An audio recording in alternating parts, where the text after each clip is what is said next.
हरे कृष्णा।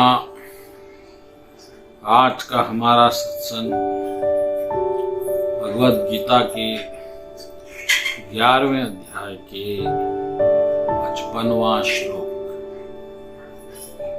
भगवान कृष्ण कह रहे हैं, हे अर्जुन, जो व्यक्ति सकाम कर्मों तथा मनोधर्म के कल्मश से मुक्त होकर मेरी शुद्ध भक्ति में तत्पर रहता है, जो मेरे लिए ही कर्म करता है, जो मुझे ही जीवन का लक्ष्य समझता है और जो प्रत्येक जीव में मैत्री भाव रखता है, वह निश्चित ही मुझे प्राप्त करता है। भगवान किसके बनते हैं और किसके नहीं बनते हैं, इस श्लोक में इसी की चर्चा है। हम सब भक्तों का यही प्रयत्न है कि हम भगवान के बन जाएं। और भगवान तो पहले से ही हमारे हैं, लेकिन हम भगवान के नहीं हैं। अब हमको भगवान के बनने के लिए क्या करना है, तो कृष्ण भगवान के मुख से ही सुन लेंगे कि उन्हें किस तरह का भक्त चाहिए। तो भगवान इस श्लोक में कह रहे हैं कि जो सकाम कर्मों और मनोधर्म, प्रकृति और प्रारब्ध के अनुसार कुछ न कुछ कर्म गुण के अनुसार हर मनुष्य के जीवन में निर्धारित है और उसमें उसके अपने धर्म बनते हैं और कर्म बनते हैं। लेकिन जो व्यक्ति इनमें नहीं उलझता, अपने गुण अपने धर्म त्याग देता है। त्याग देता है का अर्थ कर्म नहीं करता नहीं है, उसमें आसक्त भाव को त्याग देता है। उसके करने से उसे सुख मिलेगा, आनंद मिलेगा का जो भाव हमारी आत्माओं में बन जाता है कर्म करते हुए या धर्म निभाते हुए, उस भाव को वह त्याग देता है। इस बात को ध्यान में रखिएगा, क्योंकि प्रारब्ध के कर्म तो करना ही पड़ेगा। और कर्म अब क्यों करेंगे जबकि हमको कुछ मिलने वाला ही नहीं है। तो उसका उत्तर इस श्लोक में है कि वह यह कर्म अब भगवान के मर्जी के लिए करता है, क्योंकि भगवान ने ही गुण बनाए हैं, भगवान ने ही कर्म बनाया है और भगवान ही ने उनका शरीर भी बनाया है, आपका हमारा। तो निश्चित ही इस विधि के विधान में प्रभु की अपनी सम्मति है, प्रभु की अपनी योजना है। अब वो क्या है उसमें हम मन नहीं लगाएंगे। भगवान का इतना कथन है कि अब जो है वो करिए, और उसी करने को अब निष्काम भाव से वही कर्म को प्रभु को अर्पित करते हुए करना है। तो इस तरह से हर मनुष्य प्रारब्ध के कर्म और उसके मनोधर्म के कल्मशों से मुक्त होता है। कल्मश इसलिए है कि धर्म को निभाना ही एक कल्मश है, दुख है।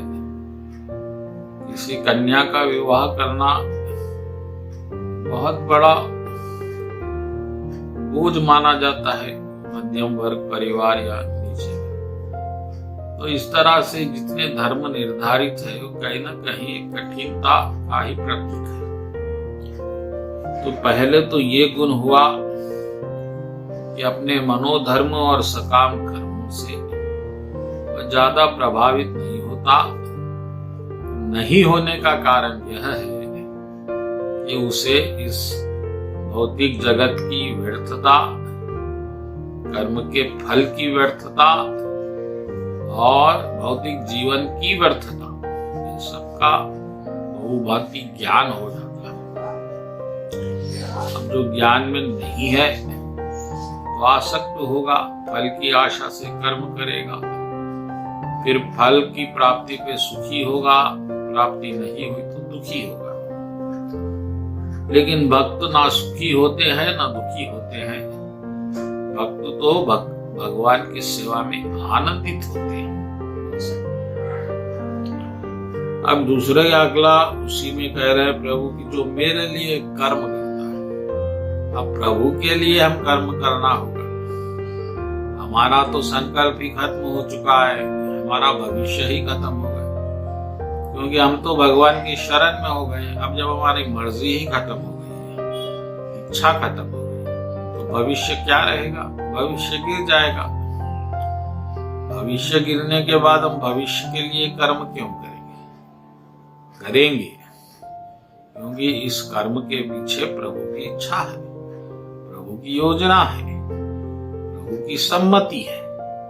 तो इस तरह से जो भौतिक कर्म होंगे वो दिव्य हो जाएंगे, और उस दिव्य कर्म प्रभु के लिए होंगे तो प्रभु प्रसन्न होकर कृपा करेंगे।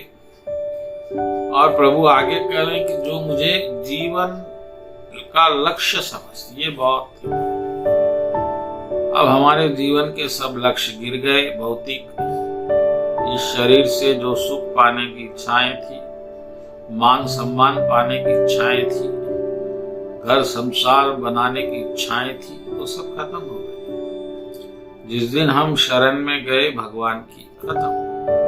क्योंकि शरण के बाद हमारी मर्जी नहीं होती तो हमारा घर कहाँ से होगा, हमारा संसार कहाँ से होगा, हमारा सम्मान कहाँ से होगा।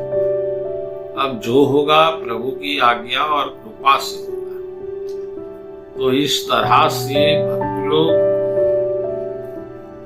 का लक्ष्य जीवन, प्रभु की आज्ञा जीवन का लक्ष्य बन जाती है। अर्जुन ने गीता सुनने के बाद यही कहा कि भगवान मैं तैयार हूं आपकी आज्ञा मानने के लिए, अब बोलिए क्या करना है। तो जो भी भक्त शरणागत होगा वह इसी तरह से तैयार रहेगा प्रभु की आज्ञा का पालन करने, क्योंकि प्रभु की आज्ञा का पालन करने में ही अपार सुख और आनंद है। यह दिव्य स्थिति है। तो भक्त लोग इसको हमेशा करते हैं और प्रभु की जो इच्छा होती है वही करते हैं। और प्रभु कह रहे हैं कि जो प्रत्येक जीव से मैत्री भाव रखता है, अब क्योंकि हर जीव में परमात्मा विराजमान है। जीव में छोड़िए, जंतुओं में, पक्षियों में, चर में, अचर में, हर जगह परमात्मा स्थित, आत्मा स्थित। तो भगवान को क्योंकि वह प्रत्यक्ष ज्ञान दृष्टि से देखता है तो सभी तत्व का वो सम्मान करता है और प्रभु के चरणों में ही स्थान अपना रखता है। तो इसी तरह से हर एक से हो गया मैत्री भाव। तो अब मैत्री भाव होने से ये दुश्मनी वगैरह नहीं रहेगी, मन शांत रहेगा, और सबसे बड़ी बात सारी दुनिया आपकी हो जाएगी। क्योंकि आपको लगेगा कि सब भगवान के हैं, मैं भगवान का हूं, तो एक ही परिवार हो गया सारा जगत। वह निश्चित ही मुझे प्राप्त करता, ऐसा मनुष्य। यानी कि पहले प्रभु ने कहा कि सकाम कर्म, फिर मनोधर्म, और उसके बाद भगवान के लिए कर्म करना, फिर प्रभु को जीवन का लक्ष्य समझना। ये सब बातें प्रभु भक्तों के लक्षण है। ज्ञान का अर्थ है अपने आप को भगवान के मानना, यही ज्ञान है। और अज्ञान का अर्थ है अहंकार के जीवन को अपना मानना। इतना सा भेद। अब आप अहंकार केंद्रित जीवन व्यतीत कर रहे हैं तो फिर आपको भगवान की आवश्यकता नहीं है।